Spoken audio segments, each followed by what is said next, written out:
Hello, I'm Kelly Lynn, and this is Comcast Newsmakers. Joining me at this hour is Councilman Jerry Walker. He is Vice Chair of the Anne Arundel County Council, representing District 7. Great to see you. Glad to be here. One of the projects that you're working on is a building code bill. This is something that you're supportive of. Tell me how it would work. Well, the building code needs to be changed and updated on a regular basis, and so the administration has brought us a bill. And one of the things we're looking at in particular that's important to me in my district is helping the farmers and the agricultural community in my district. All right, so tell me what kind of help this would provide them. Well, right now, we have a lot of regulations on the farms and on the way they build structures and buildings on their farms. And so what we're trying to do is work with the community. Administration has worked with them, and I am too, to try to relax some of those rules. We want to preserve the farms and create an environment that helps them to succeed.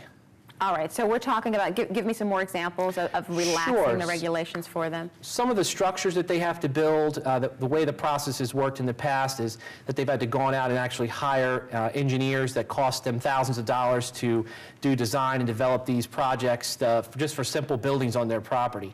And so these laws that we're creating here will actually relax those restrictions and kind of mirror our county up to some of the other counties that have looser restrictions on the farming community and agricultural community. All right, another big priority, of course, is the budget, which is in the county executive's hands right now. You all will be receiving the budget in the very near future. How are you going to go about deciding what stays, what goes? It's a very difficult topic every year. This is one of the most important things that we do on the council is manage the money that the taxpayers trust us with. And right now he is preparing that. And there are a lot of different issues that we're waiting to see how the General Assembly is going to react to and what bills they're going to pass that are going to impact our budget. All right, so you're saying that some of the things that are in front of the General Assembly right now could have a direct impact on how much money you have in your budget, in your county budget.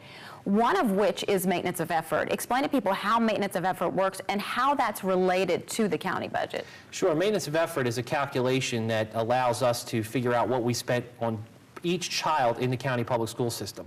And there's a bill in the General Assembly right now that would actually set a limit and actually prevent us from ever lowering any dollars to the county public school system in the future, which basically, for lack of better terms, is hijacking, in our opinion, half of the budget that we had to be able to work with. And so what it does is it forces us to balance the budget on only 50% of the budget. You know, just like a normal family, if you have a certain amount of income coming in and you have a reduction in revenue, you've got to figure out where you're going to make cuts.